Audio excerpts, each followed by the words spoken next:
The JJIF's 2016 Ju-Jitsu World Championships were held in Wroclaw, Poland on November 25th to the 27th. The championship brought 49 nations together with 506 participants competing in 3 streams of competition. These streams are the fighting system, the duo system, and the NeWaza Ju-Jitsu. NeWaza, for those who don't know, obviously applies to ground techniques from joint locks to hold downs to chokes and sweeps. Yes, it's Kosan Judo, it's Brazilian Jiu-Jitsu, it's Ju-Jitsu. Ultimately, it's all NeWaza because it's ground-based. Ethiopia's own Yared Negusse competed in both the fighting system and NeWaza. He successfully managed to place 5th in the world for NeWaza in the 56 kilo division, losing to the bronze medalist from Colombia. Yared's victory is the first one ever for an Ethiopian Ju-Jitsu competitor, let alone an African in this division and at the Ju-Jitsu World Championships. Yared has competed in both international judo and Ju-Jitsu competitions in both Europe and Africa.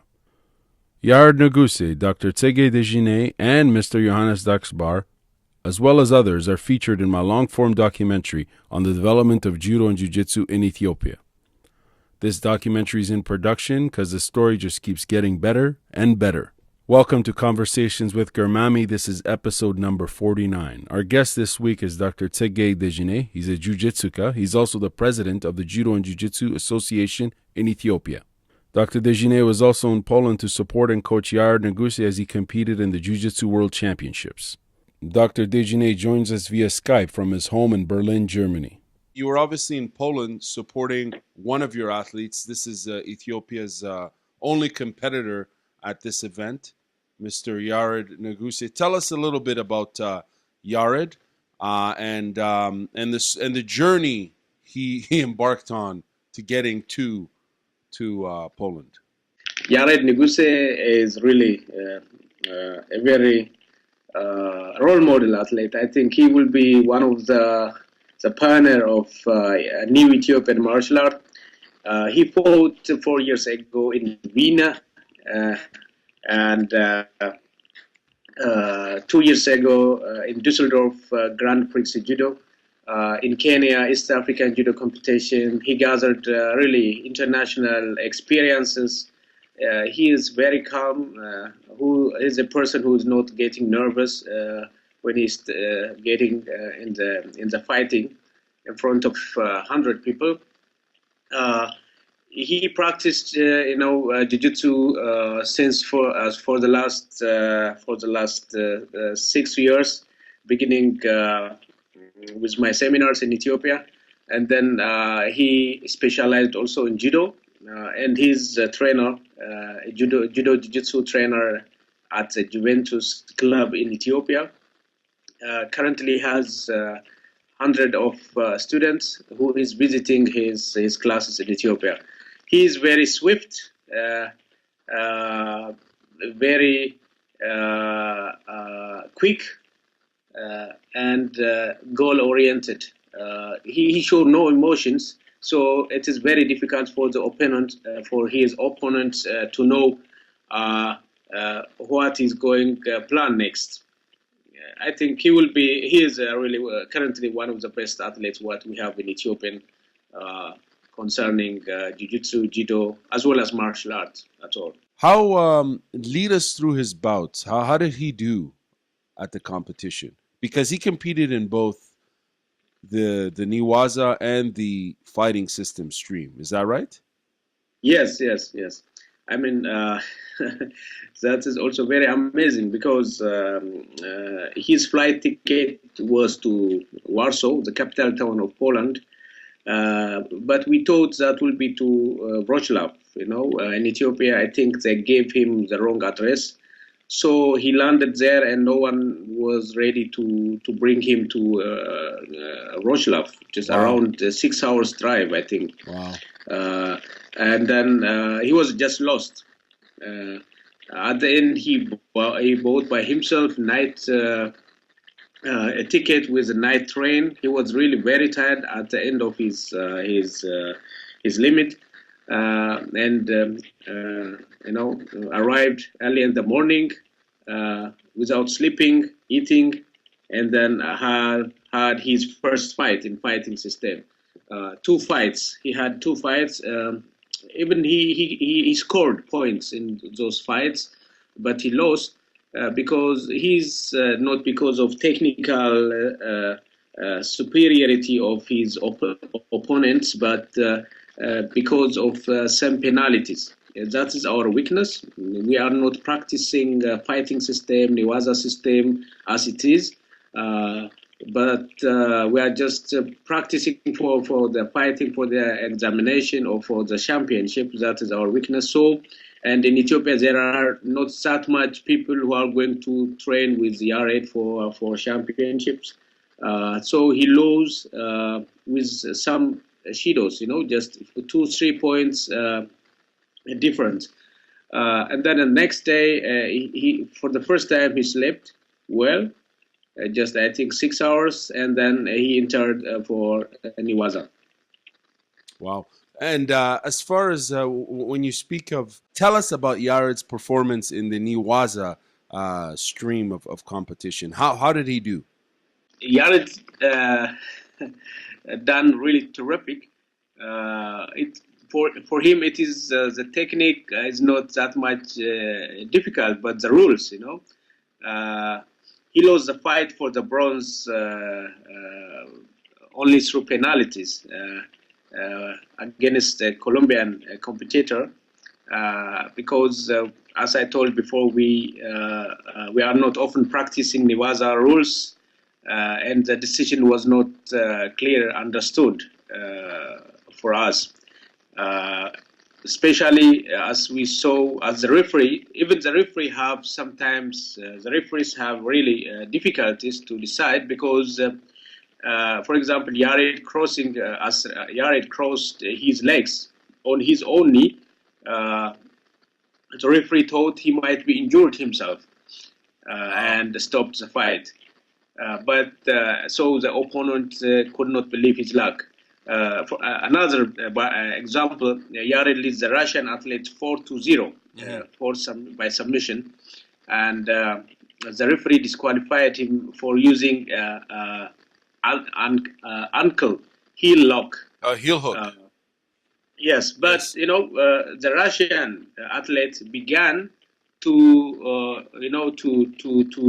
roll Yared on the stomach and hold his heel.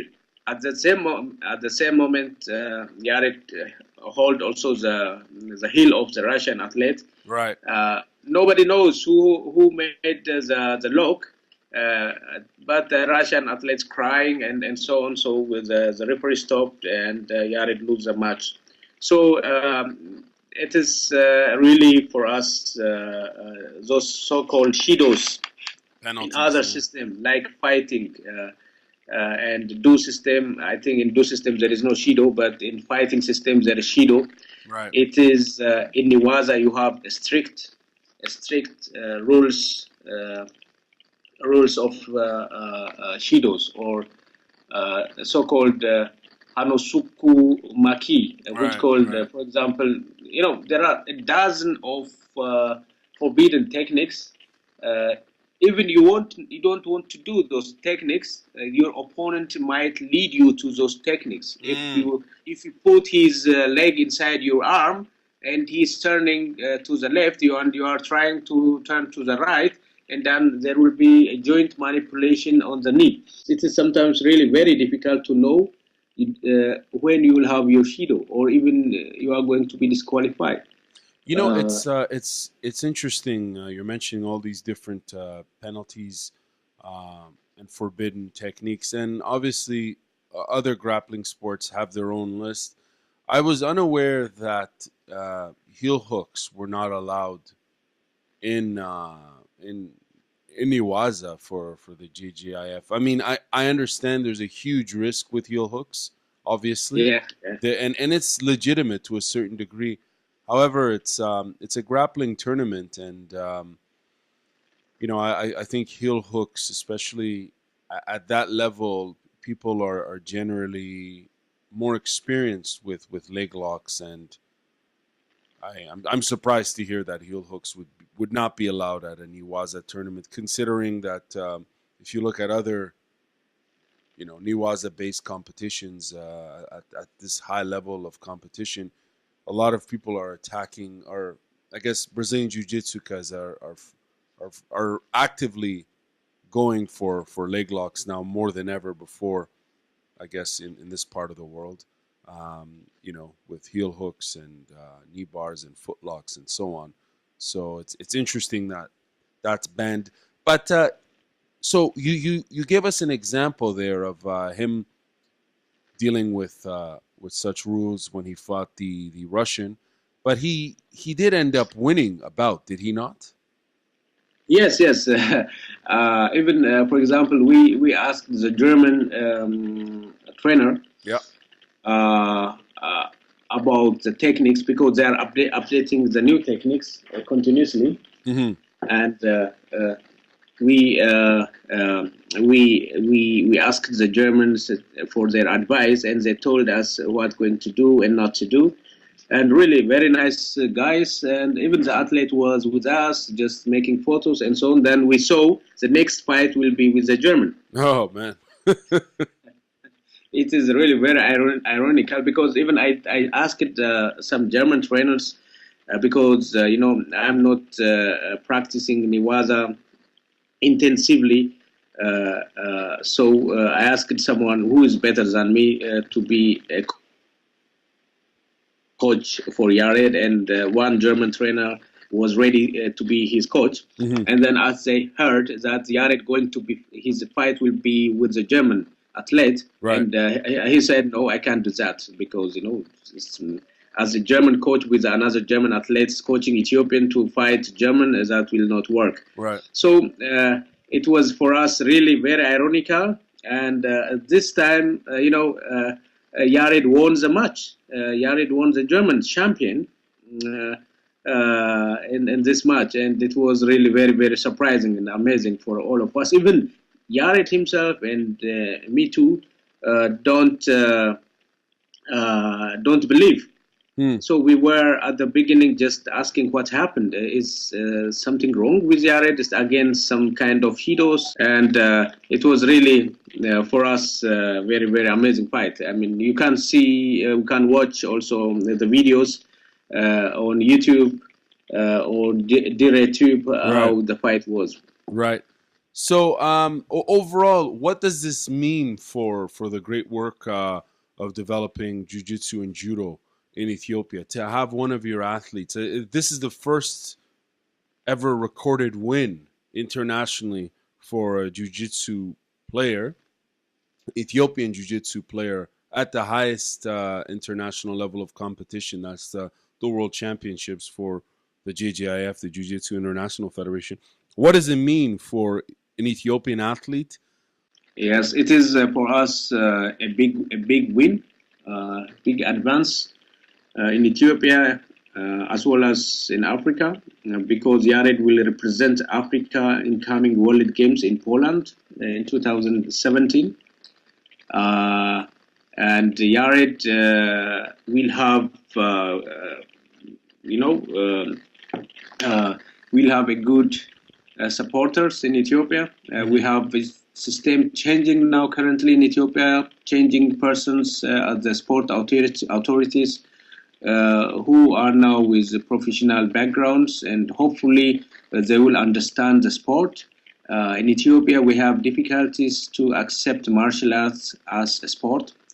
And I think, as far as I know, if or I'm not wrong, this competition is the first ever that an Ethiopian achieved the fourth place, the fourth rank in the World Championship of martial art. We have taekwondo, we have karate, we have kickbox and so on in Ethiopia. But as far as I know, I never heard that an Ethiopian compete with other martial art at this rank. Right, at the highest international level of competition. Yeah, I think it is a good, phenomenal moment for us.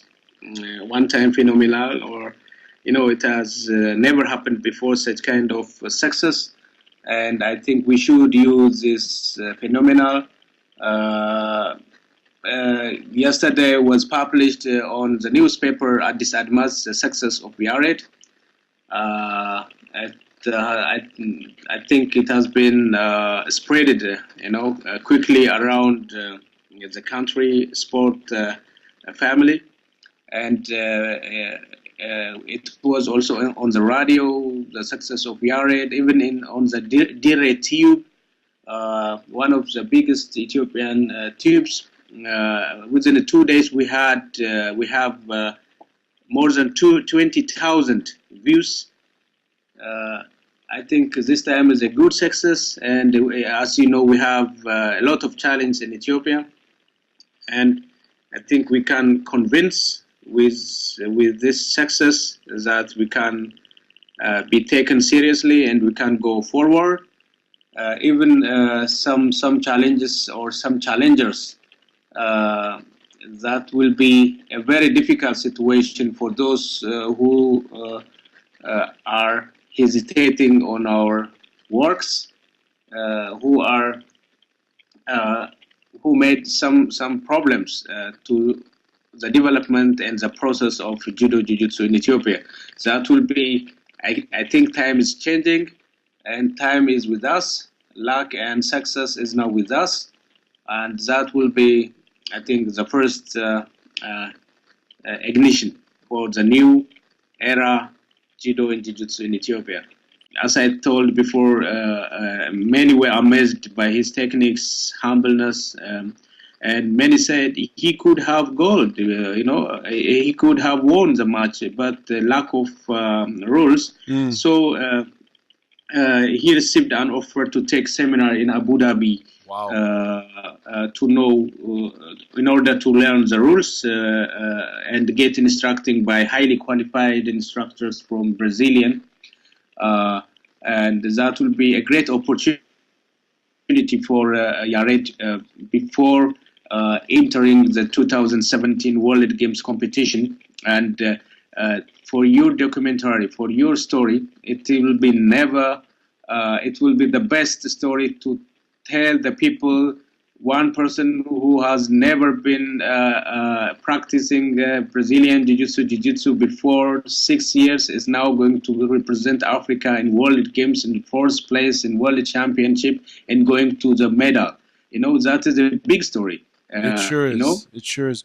Well, that's very exciting, and we look forward to obviously hearing more news about future events.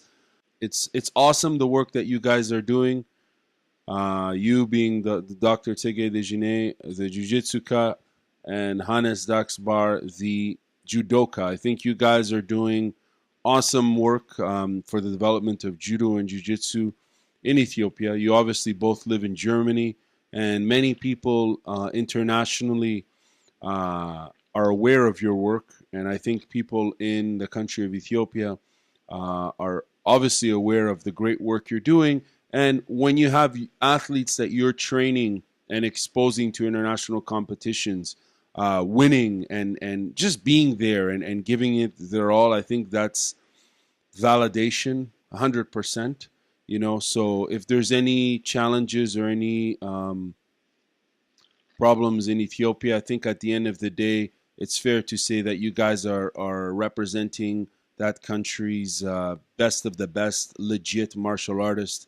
And there's really nothing else anyone can say to counter that argument, in my humble opinion. So keep doing the great work you're doing. And I think Ethiopians in that country and in the diaspora and sports fans worldwide respect your, what you guys are doing, because at the end of the day, you're doing it for the love of the sport and and in order to spread the sport. So it's very honorable. And, you guys are doing this as volunteers. You guys are spending your own money. You're investing your own time and energies. You have professions. You have careers. You have families, so on and so forth. But many people don't know all these other struggles. But at the same time, I think they will know all the other victories that that momentum is only generating. And we see it because this is very, very significant for the development of these two great sports, Jiu-Jitsu and Judo, in Ethiopia. And we'll see what the future brings. And I'm looking forward to it. Thank you very much, Doctor. Thank you very much. Thank you for listening to Conversations with Garmamie. For more information, visit garmamie.com. That's GARMAMIE.com. And check out my Facebook page, facebook.com/conversationswithgarmamie.